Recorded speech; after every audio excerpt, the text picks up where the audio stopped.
Good afternoon, everybody. I'm Eric Chilton. Welcome to the 4 to 5. All my cohorts are here today. That would be Maddie, Chad, Jalen, and Christian. We're all ready.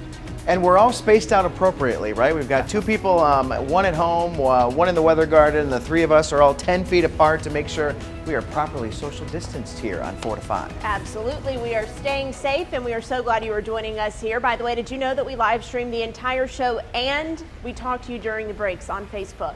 A lot of Chad, it. You have some surprises in store today. I got some good stuff. I can't wait. Half the fun happens in the chat on Facebook, guys. I have It's to true. agree with that. More than half. Well, we do have a lot of news to get to today. Earlier this week, I actually got to sit down with Governor Roy Cooper, and he told me that our state is still very much in the middle of its battle with COVID-19. He spoke with me one-on-one this week about where we've been and where we're going. He says he wishes he would have gotten some more guidance from the federal government early on in the pandemic. Let's take a look at part one of our conversation. Do you feel like with a change in administration, you're getting more guidance from a federal level? There is no question that we are. I was in the middle of this with the Trump administration, and I will commend them for Operation Warp Speed and getting vaccines manufactured as quickly as we have. But for the most part, the states were on their own. And since the new administration has come into play, the Biden administration has listened to the governor. And maybe most importantly, we've heard a consistent message. We don't have administration health officials saying one thing and elected political leaders doing another. The president is wearing a mask and is following health advice and is parroting that, what health officials are saying.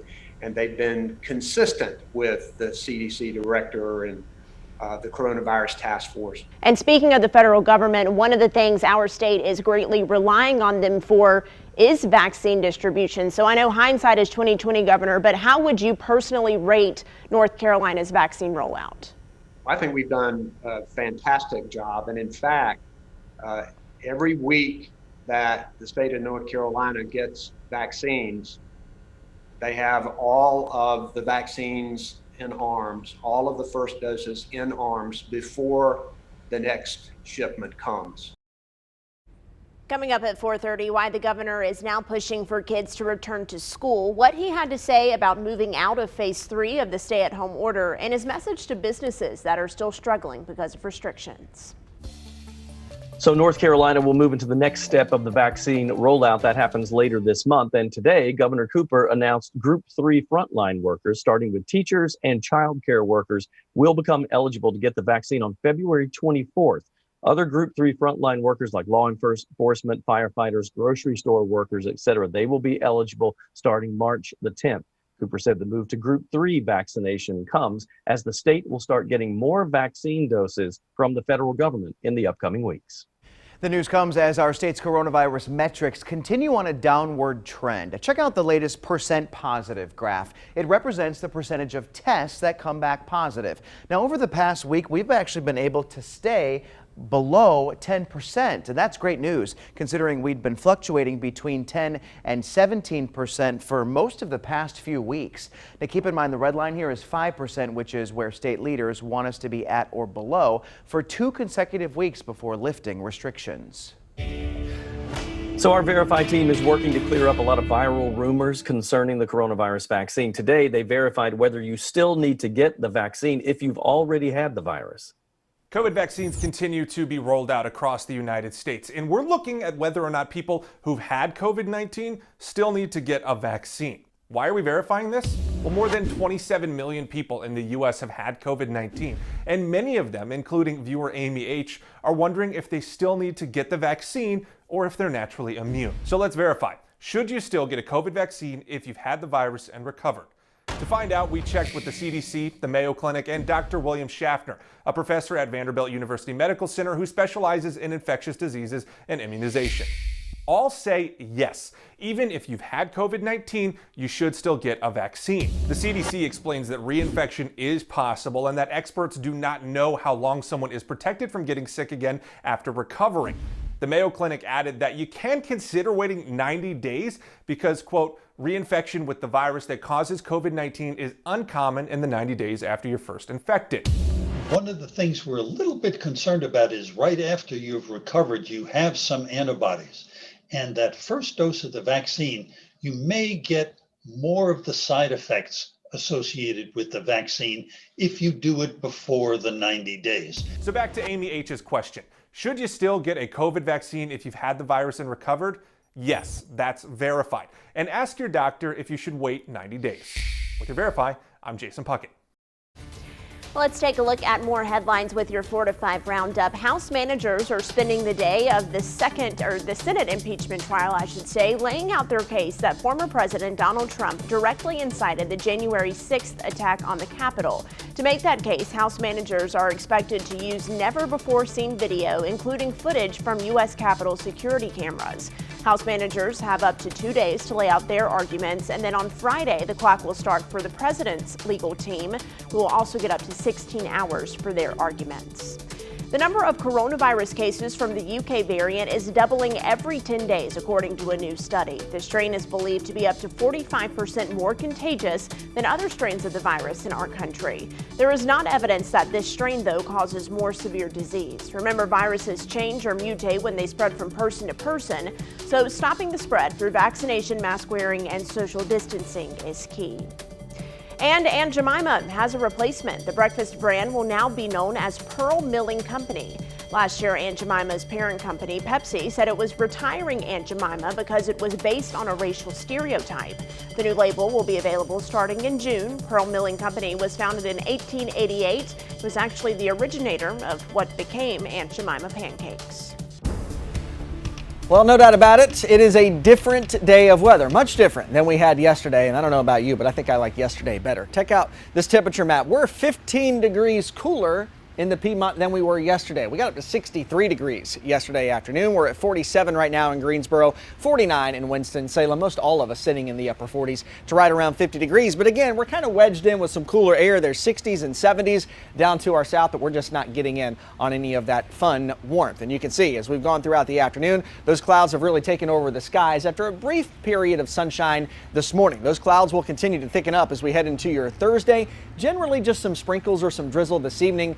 Heading into your Thursday, by morning and midday, that's when we start to see our better chances for rain move in. Likely starting as light and spotty, but by the afternoon and into the evening hours, we'll see some more steady or even heavy rain at times, and that could linger all the way into Friday morning. So we're going to be heading for several wet and damp days. Tonight, those clouds will thicken up. Temperatures only drop down into the mid and upper 30s, right around 40 degrees. There's your planner for your Thursday. Spotty and light rain early on, but the heavier stuff moves in by the afternoon and evening. And heading into Friday morning, we could have a brief icing concern for that morning commute. I'll dive more into those details and I'll show you that 7-day forecast coming up.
You know, museums, they really have had to make a lot of changes to keep educating us all. Well, the Greensboro History Museum has found probably the coolest way I've seen in a long time. I spoke with the director, Carol Hart, about their virtual tour that is one of the best I've seen. Take a look.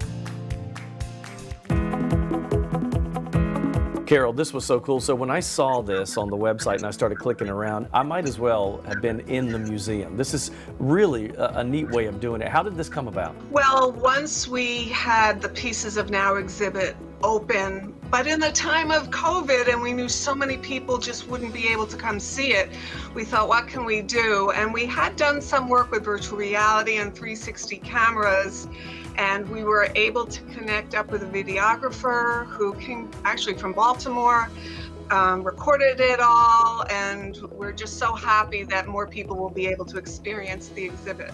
So when you're going through this, I mean, you know what it reminded me of? Google Maps. It's like when you go Street View on Google Maps, but you can actually see some of the exhibits and videos and everything with this. Yeah, and again, that's the wonderful thing because of the pandemic. Even when people came in, we didn't really want people hanging out too long, and it's so overwhelming. There's so much to see and there's so much sound.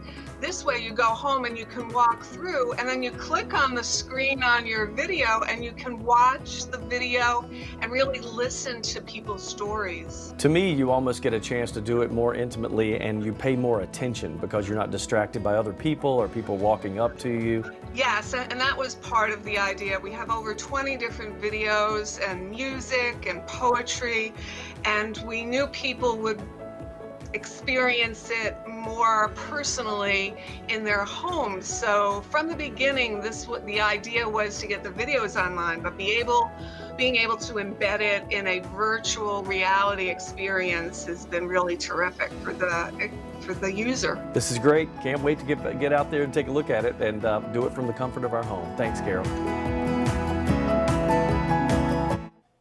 So amazing technology and totally cool there. So I asked people on Facebook, I said, since most of us aren't traveling right now, what would you like to tour virtually if you could, since you can't get there in person? Here's what some of you said.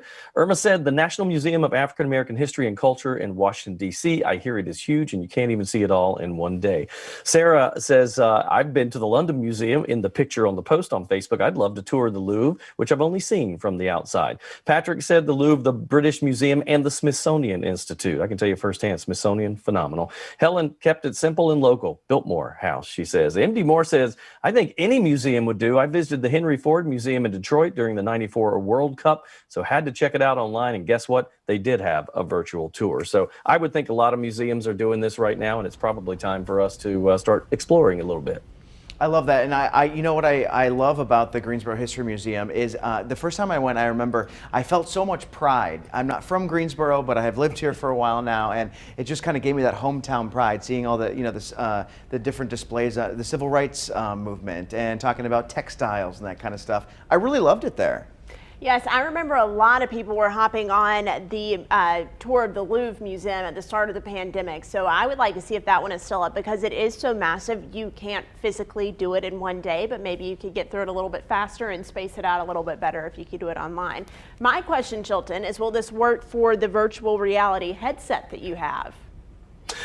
Oh my gosh, wouldn't that'd be the best to put an AR Oculus headset on and go through the, yes, I'm waiting for that. I wonder if maybe employees, whether at the Greensboro History Museum or somewhere else, would just hold up a phone and do a FaceTime, and then just I direct them which way to turn, which way to look, and all that, because then you get that real exclusive experience. So you want them to just commit their entire day to you? Thanks, you'd have to pay Patty, for that. bringing me back down to earth. I'm just, yeah, I get it. Pointing out what that would entail. All right. Hey, we are virtually joining you on Facebook in the chat section. We'll see you during the break. Tell us whatever you want.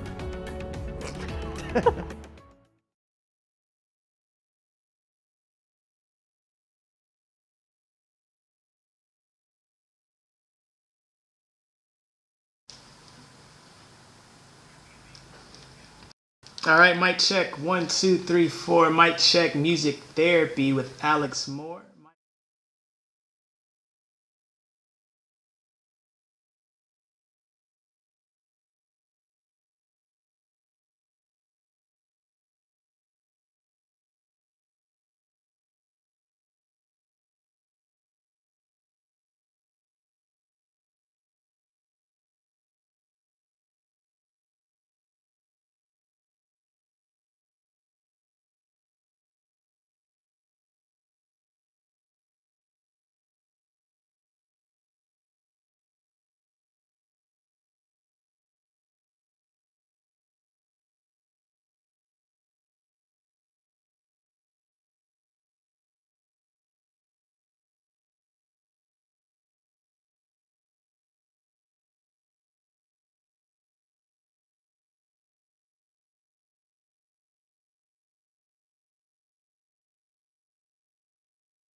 I don't know about you, but I kind of prefer the warm and sunny afternoons like we had yesterday. Today is definitely not one of those. In fact, we're running our temperatures about 15 degrees cooler this afternoon than we were yesterday. And of course, we've brought in some clouds and they've really started to thicken up. We have those gray skies. I want to take a look on this radar though and show you where our system is kind of getting its act together down here along the Gulf Coast. That's going to be pulling in moisture off the Gulf Coast, and that's going to be pulling it our way heading into your Thursday morning. Right now, there's not a whole lot going on the radar. Generally just some sprinkles, maybe some light drizzle, but that'll be about it as we go throughout the rest of the evening. Heading into tonight, though, those clouds do continue to thicken up. By tomorrow morning, we'll have some light or spotty rain for that morning commute. But as we head to lunchtime and through the afternoon, that's when we start to see this heavier, more steady rain start to move in. And it's going to last really all day tomorrow and even into Friday morning. Really kind of looking at a washout situation.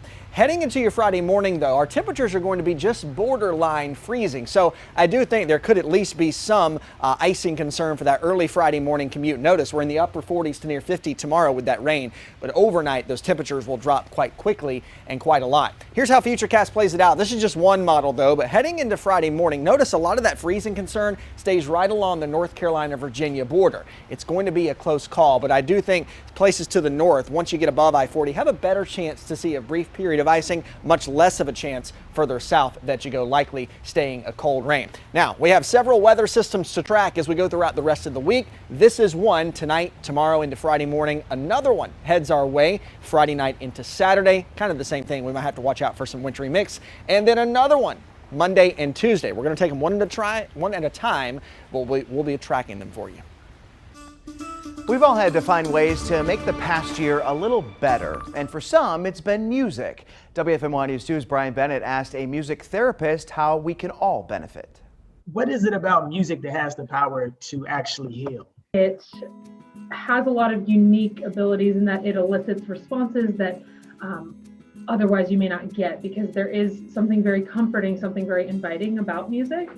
And, it allows people to feel connected. Explain to me the process, like when someone comes to you, what's some of the first things that you do? We use a lot of what's called client-centered approach to treatment. So we take in a specific client's preferences of music, preferences of, instruments, that kind of stuff, and build a treatment plan around that.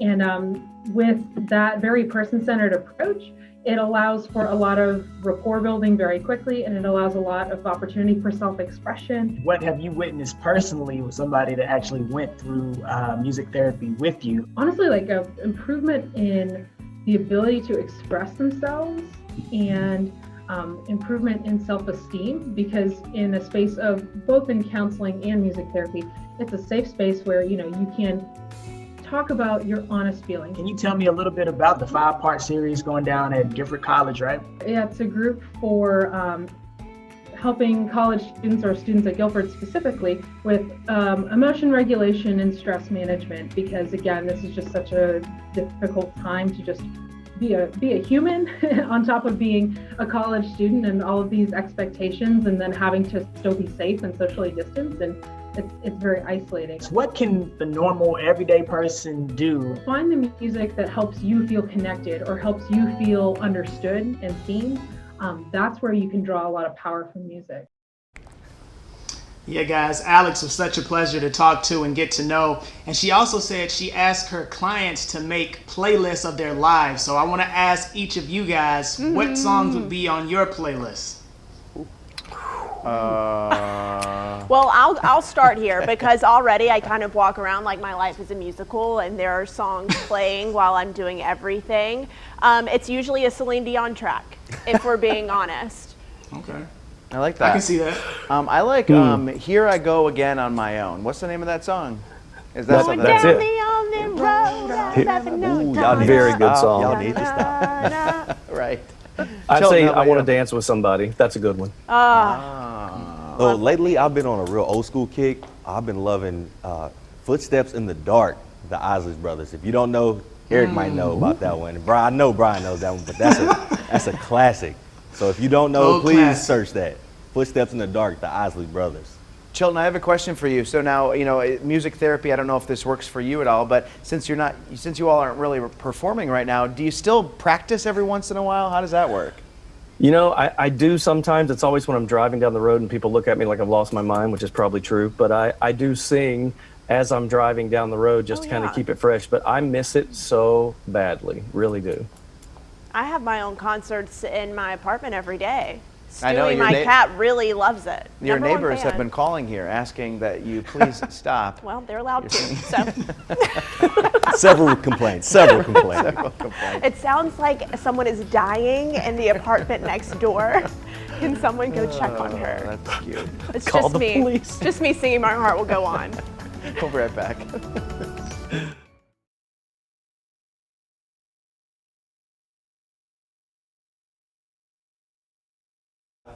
Mm-hmm. I love some Isley Brothers. Okay. You're crazy. Hey, Chris, what's up, man? Hey, buddy, how you doing? I'm doing good. Hope you are. I'm doing good. I got your video and I got your audio. If you'll count to 10, I'm gonna let the control room do a quick mic check for you. It's 1, 2, 3, 4, 5, 6, 7. Hey, you're good on our end. Can you hear me okay? Yeah,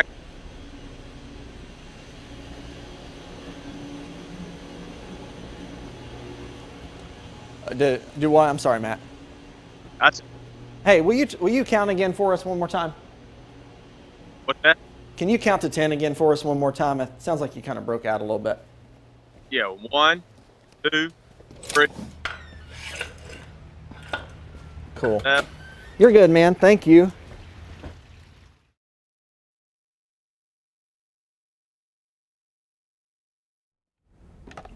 I just wanted, do you see my note? Brad, you see it? We're zooming in. Here it comes. You see it? Here I go again. Here I go again. No, I don't want to do, copyright infringement since I sound just like them. Okay, I'll do a better note. I just wanted to establish it. Thanks. Hey, Brad, can you do the... Hey, Chris, do you still hear me? Hey, Chris, can you still hear me? Yes, sir. Okay, cool. We're about a minute out. Is there anything specifically you want me to ask you about today, or we'll just chat like we normally do? Okay, cool.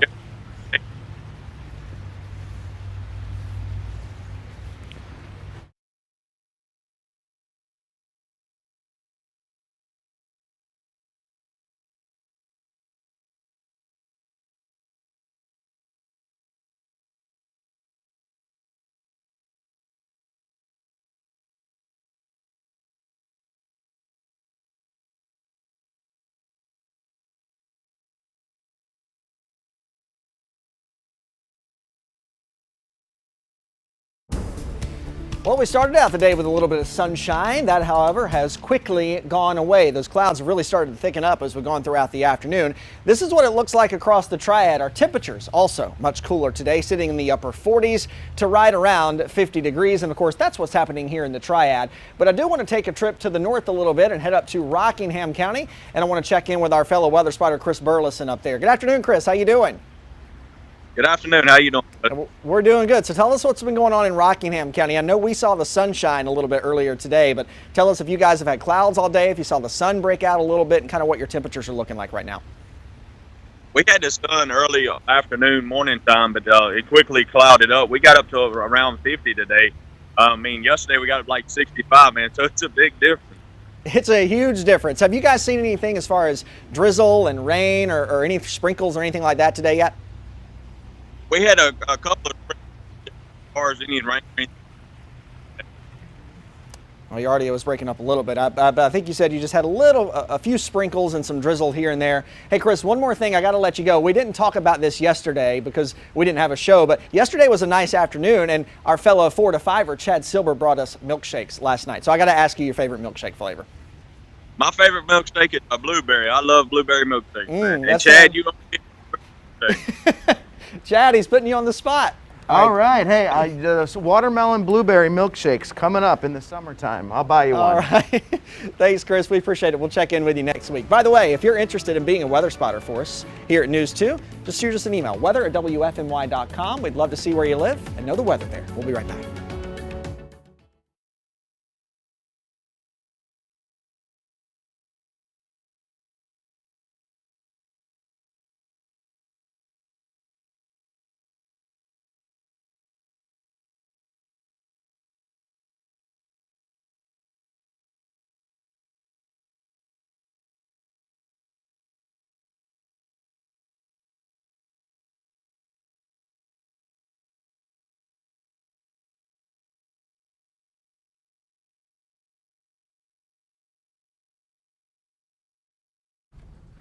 Hello, ice cold milk and an Oreo cookie. They forever go together like a very classic combination. Hey, remind Christian that he's got to have that WSI thing for the 2 wants to know teas. I got you. Thank you. You got it.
In the dark, in the dark. What is happening?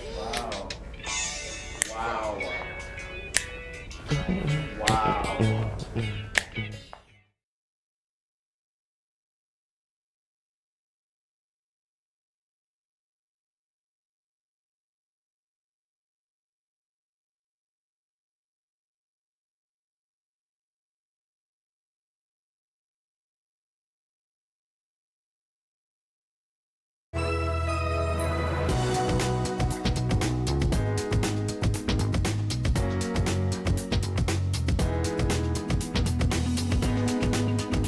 Good afternoon, everybody. Welcome back to your 4 to 5. I'm Eric Chilton, joined by Maddie Gardner, Chad Silver, Jalen Gilkey, Christian Morgan. We have so many people I have to actually look down and make sure I don't miss somebody. You don't want to forget me, Chilton, because today I brought you a gift. Can you see this? Ooh. So I brought everybody in the newsroom some candy, it's a little candy box of chocolates. This is the one that I wanted to save for you. It says, I heart your face. Mine had a mermaid on it, and it said, call me on my shell phone. Oh, we got the same one. We got the same. Mine had a Cookie Monster, and it said, I'm wild about you.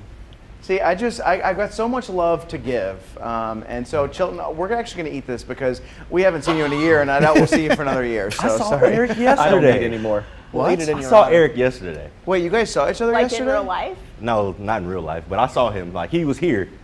He came for a promo shoot. He was Really? here. Yeah, and I I saw him did. I yesterday. actually was in the building. He scared me So yesterday. this is Oh, not a by the way, that's only- hologram. That's just the like second Eric to show time up for a since couple March minutes and leave. 27th. That's how long it's been. Yeah, Wow. they actually gave your desk away, Chilton. I know, That's I not a heard. joke. Also heard somebody broke it, so we'll address Well, that it later. was broken. We have a lot to talk about, Yeah, we do. both here and in the news. But you know what? This is a news show, so let's jump right into it this afternoon. The impacts of the pandemic, of course, are far-reaching, from businesses closing to students out of school. And this past week, Governor Roy Cooper announced a push to get kids back into classrooms, something he didn't fully recommend at the start of the school year. But if you take a look here at this graph, it shows the state's hospitalization data, a number that we believe indicates the severity of the pandemic. And you can see back on the first day of school, which was in August, just more than 1,100 people were in the hospital. That's when the governor decided to leave it up up to districts to make the call to bring kids back at 50% capacity. But now, today, there are nearly 2,300 people in the hospital with COVID, more than double what it was back then. And that's where we pick up my one-on-one conversation with the governor. Why did that recommendation change, and did it have to do with the data that we're seeing? First, we have learned more about this virus as time has passed. And there have been a lot of studies about how this virus has transmitted and where it's transmitted. There was a recent study done right here in North Carolina showing that particularly our elementary schools, K through 6, were not hotspots and were not places that were transmitting this virus.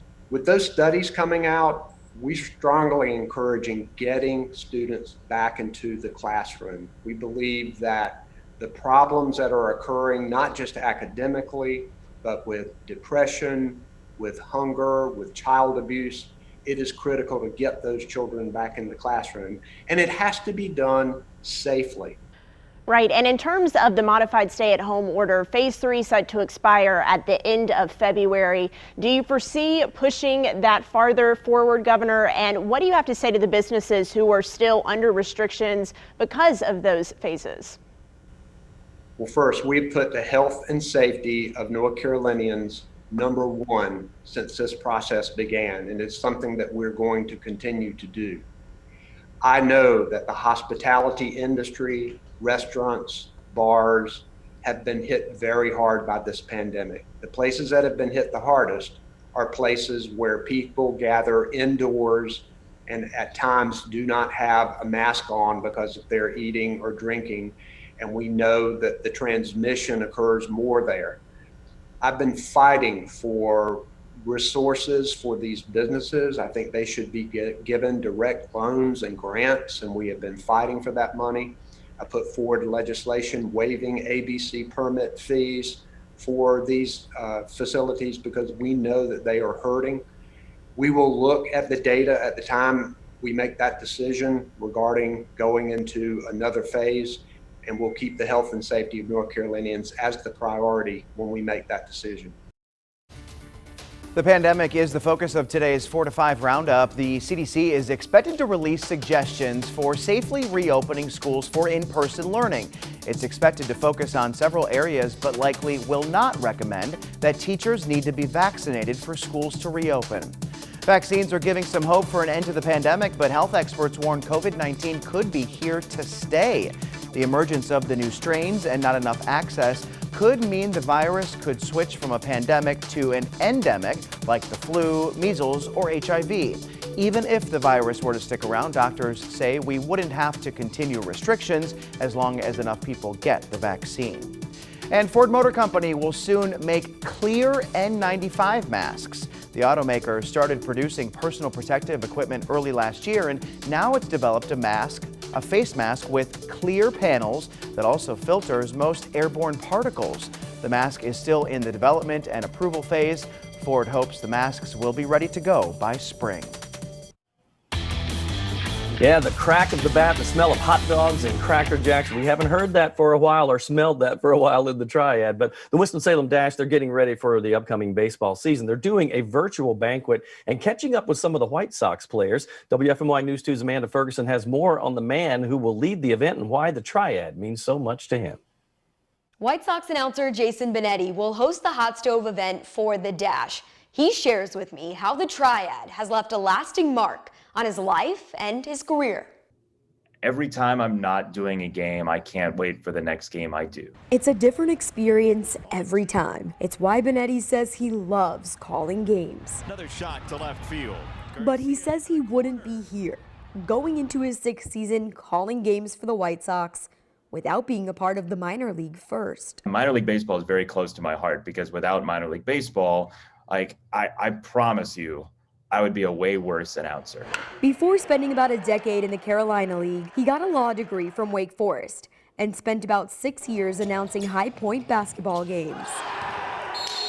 Winston has a very near and dear place in my heart. It is the place where I grew right out of college as an announcer and as a person. He won't be able to come visit this year, but Benetti says he's excited to connect with White Sox players who once played for the Dash. People will see during the hot stove event exactly how important baseball is in Winston-Salem, and baseball in Winston-Salem has been to them. And I feel the same way about the city, so I'm just excited to do it because it's home to me. What is it about the Triad that makes you feel like home? Just the giving nature of the souls of people in the Triad area will always stick with me. In Winston-Salem and High Point and Greensboro, there was always a what's ours is yours sort of feeling. And I love that. All right, weather-wise across the Triad, we know a much different day of weather today than we had yesterday. Take a look at our temperatures. We're running about 14 to 15 degrees cooler this afternoon than we were yesterday, and of course much grayer this afternoon than we were yesterday as well. Here's system 1. There's going to be 3 on the way over the course of the next few days, but starting to pull in all of that moisture, warm air trying to push in, and that's what's really going to create all this rain by tomorrow. Right now there's nothing much on the radar other than a few sprinkles and some drizzle, but the clouds will continue to thicken up as we go throughout the overnight hours. Again, the rain will start light and spotty by tomorrow morning, but then as we head throughout the afternoon tomorrow, that's when we see some steadier, even heavy at times rain, and that will linger all the way through Friday morning. Temperatures tonight will drop down into the mid and upper 30s to right around 40 degrees, so not really a cold night of weather by any means. Here's your planner for Thursday. Again, light, spotty rain in the morning, steadier, more heavy in the evening hours. And then, again, that rain could linger into Friday morning, and our temperatures are going to be dropping quite quickly, too. So by early Friday morning, there could be a brief concern for icing during that morning commute. Again, it's not a guarantee yet. Our temperatures are just going to be right on the line of freezing. So we'll be keeping you updated, but that'll be something to watch. And that's system 1 of 3 over the next several days. We'll be keeping you updated. All right, 1 of 3, which means Christian and I want to prolong this weather spot of yours. Sure. Can you please pull up the temperatures and the sleet/snow/whatever we're about to see in the next few days? Sure. How about something like this? Now notice these temperatures. I know that, Florida girls don't like to see this kind of thing. Sure don't. That's a good age, but maybe not a great temperature. All right, so the good news is we're not going to be digging out a foot of snow, right? No, nothing like that. Okay, but here's why I'm bringing this up, my friends, okay? Recent research shows that falling temperatures can contribute to higher odds of a heart attack, even if you're not clearing a bunch of snow from your driveway. Cold weather can increase blood pressure, and although scientists aren't totally sure why, it can also raise cholesterol levels. And those are 2 key risk factors for a heart attack. All right, we want you to know the symptoms. For men, the classic chest pain is the #1 symptom of a heart attack, but not the only one. Other symptoms include nausea, vomiting, upper body pain in the arms, back, shoulders, neck, jaw, or abdomen. And while chest pain is, in fact, a key symptom for women as well, other prominent signs include overwhelming fatigue, shortness of breath, nausea, among other things. All right, if you suspect you are having a heart attack or a family member is, call 911 immediately. Do not try driving to the hospital. They say they have a much better chance of the paramedics getting to you first and having those life-saving skills.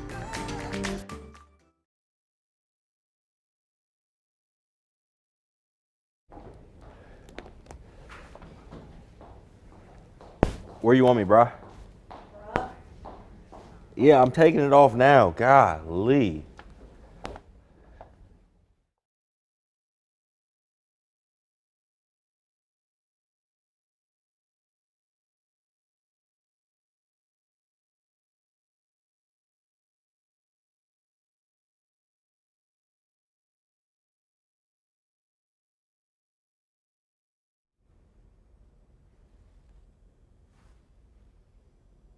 Should have chose black.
Welcome back to your 4 to 5. Many people don't know that depending on where you live, your street signs might have been made locally, and that's the case for the city of Lexington. WFMY News 2's Jalen Gilkey caught up with the Lexington Street Services crew.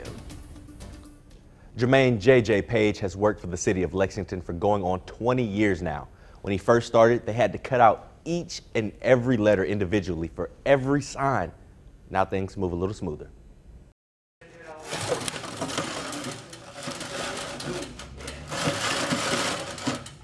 I love what I do. I've been doing it a long time, and you know, it's like second nature now, but it's enjoyable.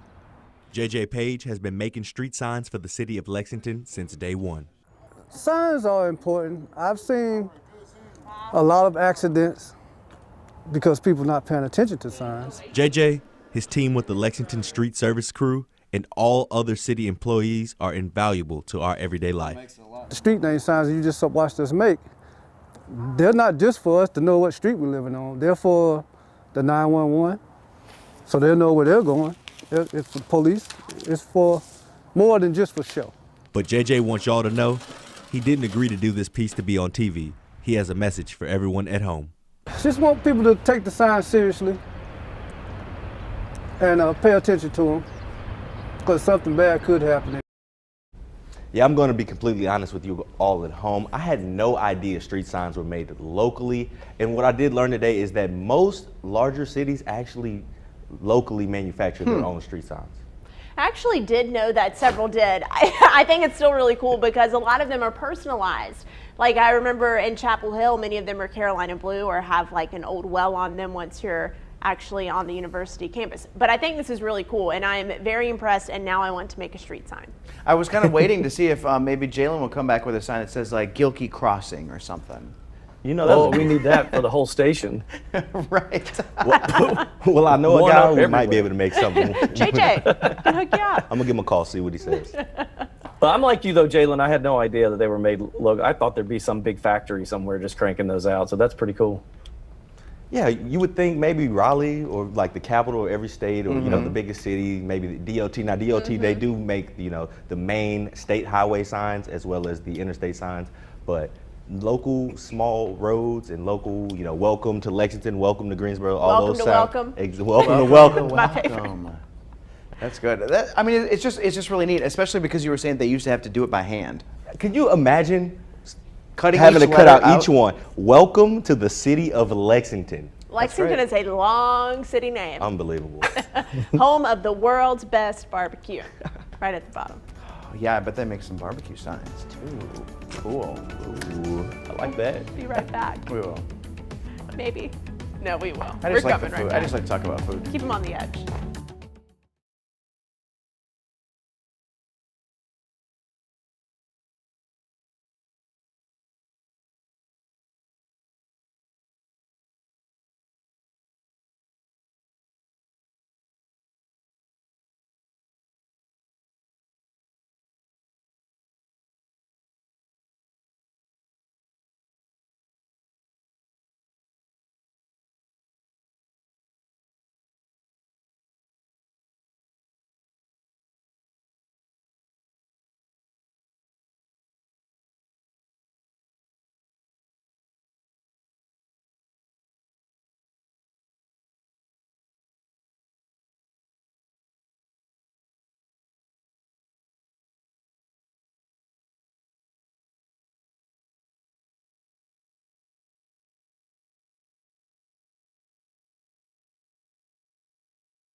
You know, there are millions of podcasts out there, but one that's produced locally is pretty unique. I love this one. You have to hear about this one straight from the source. So here's my interview with Daniel Ackerman. He's the curator at the Museum of Early Southern Decorative Arts. Well, Daniel, you and I have talked before, and you know that I'm a huge tech geek. So anytime there's a podcast or a video podcast, I love it. Tell me how this came about, and then we'll talk about what's in the podcast itself. Like everybody, we've been thinking about how do we engage with our audiences and our collections in new ways during the pandemic. And we realized that we had this great opportunity to use this technology that we're all working with every day to actually create really cool connections between the things we have in our museum and things that are in museums all around the world. And let's talk about what you cover in this, because some of the podcast episodes, I mean, obviously you're going to cover a broad range here, but talk about what people will experience when they listen to this. So what you're going to see is something pulled from our collections at Old Salem and Mazda, put in conversation with another object expert from somewhere else around the world. One week we talked about immigration and the idea of, what do people bring with them? So I talked about a design book brought by a cabinet maker to Charleston in the late 18th century, and my colleague in Scotland talked about a bagpipe chanter that actually came from Scotland to Canada around the same time. But we were also able to connect it to contemporary issues, because of course immigration is a really big thing today, and even our own personal stories. For example, this camera that my grandfather brought with him when he fled Nazi Germany. So really being able to take two objects from our collection, from another collection, and then find some sort of contemporary relevance in it. So where do you want to take this? I mean, this is fascinating to me, but in the future, would this be a video podcast, or what do you think? There's so many people who are hungry to listen to really interesting, thought-provoking audio content. So what we've done is actually produce this in both ways. So you can watch the edited version on YouTube, or you can also download it using iTunes, Stitcher, Spotify, or your favorite podcasting app. We're trying to reach as many people as possible with this idea. This is such a fascinating topic. I love it. We'll be listening, Daniel. Thank you for talking to us about it today. It's very cool, and Daniel's so smart, he intimidates me every time I talk to the guy. But when he talks about this and how they relate articles from all over the world, it really kind of connects everybody. And it's super cool that it's a global podcast. He's bringing in people from other countries all across the earth. It's really neat. I trust anyone who wears a bow tie. No kidding. So I will listen. Ed Matthews. There she goes. Yeah. I feel bad that I haven't jumped on the podcast train yet. I feel like I might be in the minority on that. A lot of people have been listening to podcasts, and I just don't do it. I guess I just like the visual, right? Well, that's a good thing since you work in television. Right. That is a great thing. I do love a podcast, especially on long drives. But see, I'm really into the true crime podcasts, and if I listen to those when I'm by myself, I get really scared. So. I love those. Just They're the most because some of those podcasts, they've actually solved crimes. I mean, it's pretty neat. Yes, and I follow the podcaster who did one of them, Up and Vanished, on Instagram, and he's working on something new. So you heard it here first, or on his Instagram page. Right. He's got something else coming. I know our director, Brad, will be happy to hear that. Christian, do you watch podcasts? Do you watch? Can't say I've ever watched a podcast. I just started listening to one or two. I couldn't keep up with it either. All right, weather-wise, unfortunately, I'm just the messenger, but I don't really have great news as far as triad weather goes. We better get used to seeing this, and this being the scene for the next several days. We have several weather systems on the way and many different chances to get some rain into the Piedmont. Notice on the radar right now, there's not a whole lot going on. Just some drizzle or maybe some sprinkles here and there. But down to the south, our first system, this is going to be one of three getting its act together and starting to bring in all of that moisture. We have a stationary front that's kind of stalled out down to our south. So we have some warm air that's trying to move in. That warm air moving over that cold air, and a couple waves of low pressure tracking along that stationary front are going to give us not one, not two, but three different chances to get some rain and maybe even some wintry mischief for Friday morning and Saturday morning. Let's show you how this Futurecast model plays this out. The clouds continue to thicken up overnight. By your Thursday morning, we'll have some light or spotty rain, but it does start to pick up in intensity, becoming more steady, even heavy at times through the afternoon, into the evening, and on into Friday morning as well. So bottom line, we got a lot of rain on the way for tomorrow. The temperatures are going to be dropping quickly tomorrow night to right around freezing by early Friday morning. So there could be a brief icy concern Friday morning for that morning commute. Again, it's not a guarantee, but it is something we'll be watching. The areas most likely to see some of that icy glaze would be to the north and right along that North Carolina-Virginia border. Of course, we'll be tracking it all for you, and we'll be keeping you updated. Heading into Friday night and into Saturday morning, another system with the same kind of thing for Saturday morning. And then Monday into Tuesday will be another system. We'll be taking them one at a time, and we'll be keeping you updated. We'll be right back.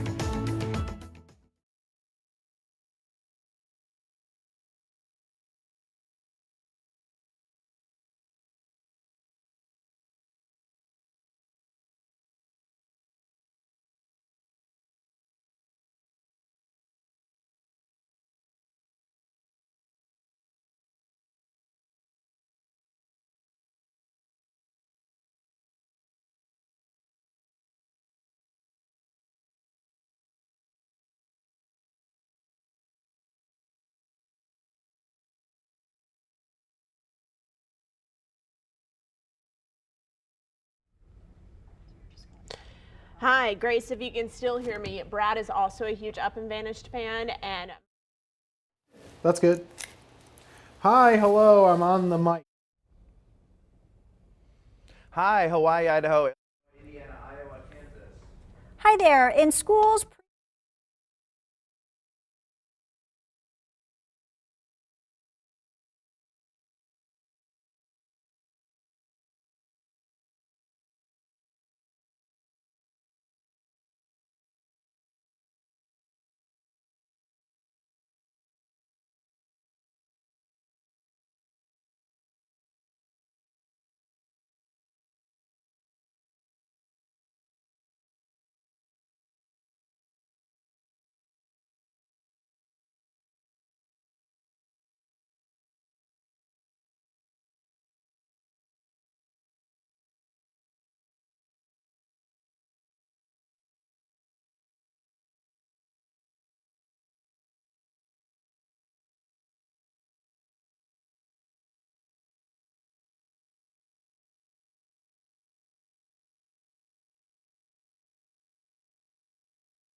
So look, it's a part of our lives now, right?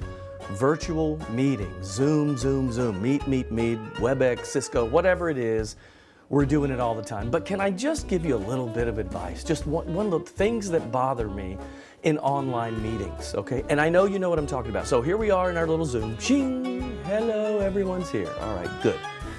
Now, don't be this guy. This is the one that bothers me, okay? This guy does this. He picks up the cell phone, okay, obviously texting. And then, oh yeah, look, wonder who he's texting. Can't figure this one out. Oh my goodness. You're not fooling anybody. We know you're texting and probably about somebody on the Zoom. Now, then there's the guy who decides it's snack time.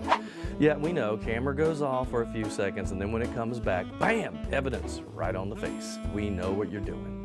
Hey, I'm in a meeting. I'll talk to you later. I know the trash is, I'll take it out. I'm in a, oh, and leave your domestic arguments outside of the Zoom meeting window, please. So there you go. just avoid those situations. It would make my life a little bit easier, less distracting for the meeting. You know, if nothing else, put a cardboard cutout of yourself up. I'd rather see that. But that's just my 2 Zoom cents. And that's your 4 to 5. WFNY News 2 at 5 starts now.